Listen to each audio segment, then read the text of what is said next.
ние сме двамата в мрака. И днес ще направим малко по-различен клип, като знам, че в момента сте очаквали ние или да сме на гробищата, или да сме в гората, но не. Днес решихме да направим една друга поредица, а именно рисковете от това, което правим.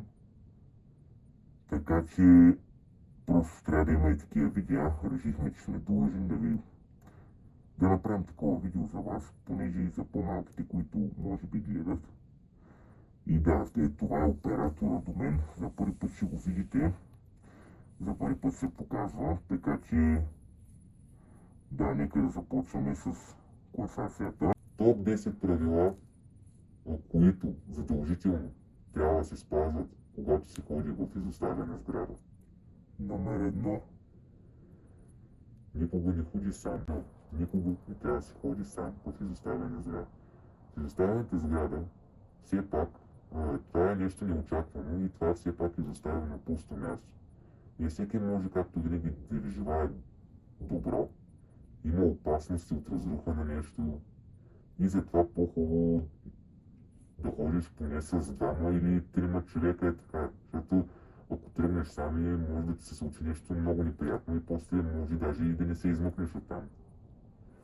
Така, напълно съм съгласен.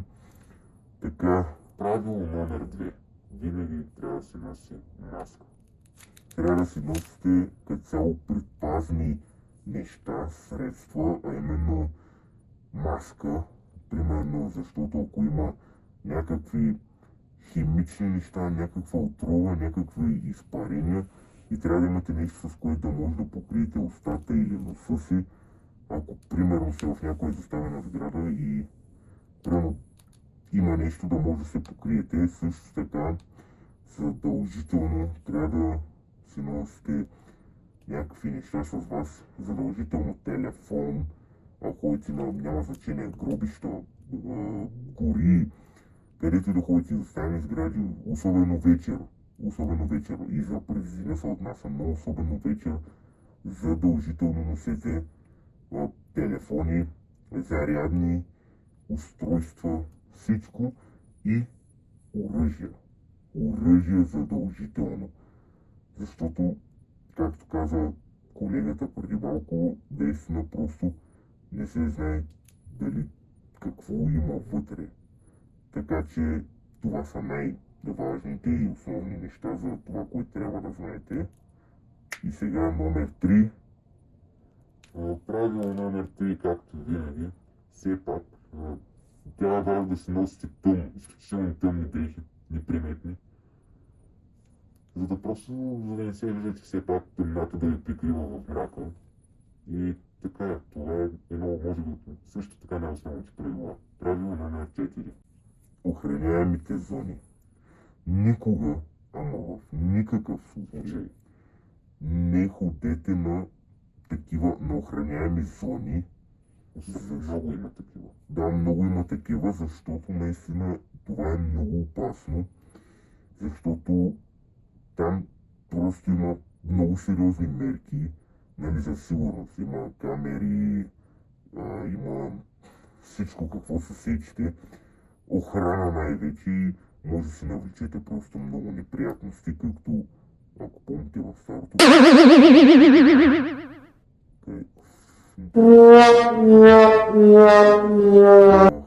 Както с нас се случи в гората, миналото видео, просто там усетиха на пожарникари, обадиха се на полицията, няма значение, избъкнахме си кожите, но е много опасно.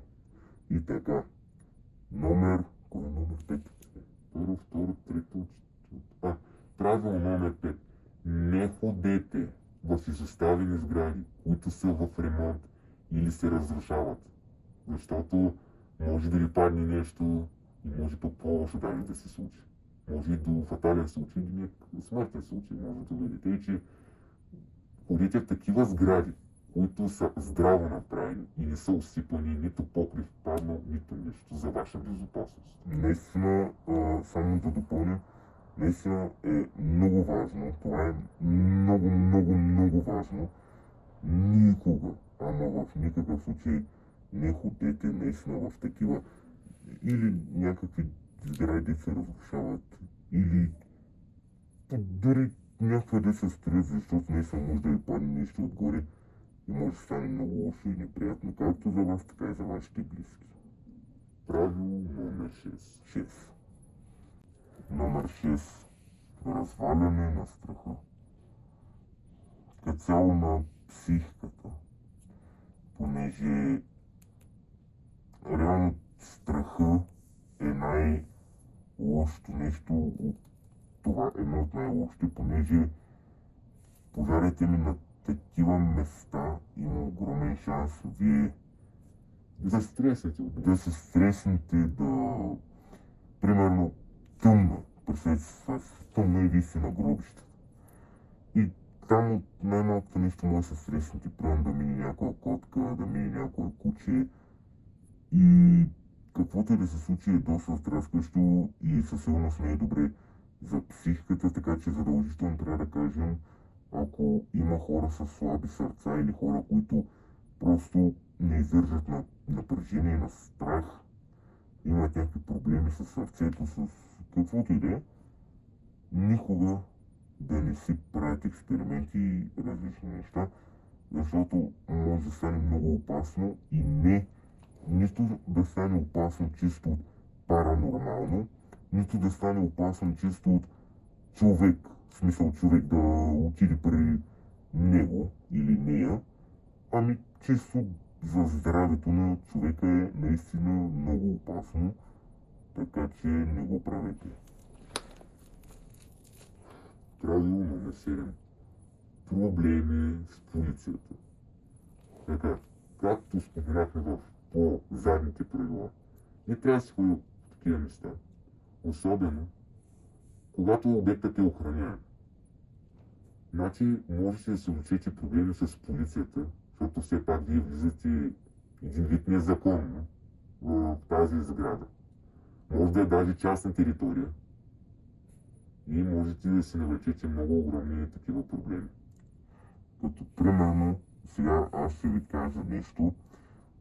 Преди години аз и още ни приятели чисто за експеримент си влизахме в изсаяни сгради, няма да споменавам имена, няма да казвам къде, няма да казвам реално преди колко години се е случило това, нищо няма да казвам, нали, все пак понеже за да запазим малко анонимност, но преди години лично ние влизахме по разни места, обикаляхме, правихме същите неща, които правим сега, но много по-лоши, по-зле, но само не снимахме и там доста често имаше камери, които са нас заснели, имахме проблеми с полицията и просто е опасно, ако влизате в такива места, прямо на гробищата или някъде в тъмното, може да ви видят, че светите да подадат жалба в полицията, някакъв сигнал, не е жалба, извинете, не обърках, не е жалба, ми сигнал, примерно, не са много опасно, защото може да дойдат полицаите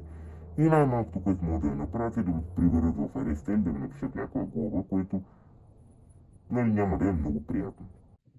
Така, тук днес ми се наложи да направя клипа малко по-късно на следващата сутрин, понеже оператора ми имаше ангажименти, но нека да продължим. Номер 8. Агресивни хора. На такива места често се събират агресивни хора, които правят незаконни неща, като употребяват наркотици, пият, вандалстват и просто може да ги срещнете и да не бъде много приятно за вас. И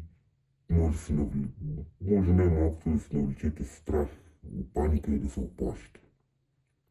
Така че това е номер 9. Загубване на ориентация. В такива места, особено често, когато е вечер, има огромен шанс да загубите ориентация, да се загубите, да не може да видите примерно как да се приберете и просто е доста опасно и не е хубаво да се прави. Просто трябва да внимавате И задължително, както казах, да не сте сами, да носите финери и така нататък и така нататък.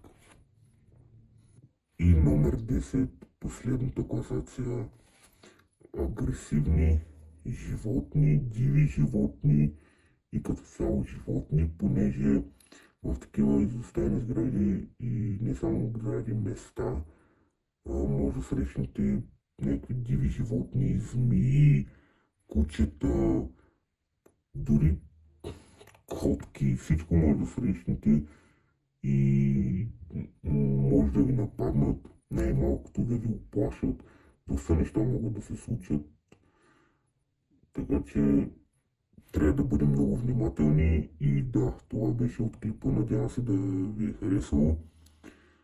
Но това не значи, че спираме с тези неща, напротив, следващата седмица най-вероятно ще има ново клипче, друг клип, така че благодаря ви за гледането.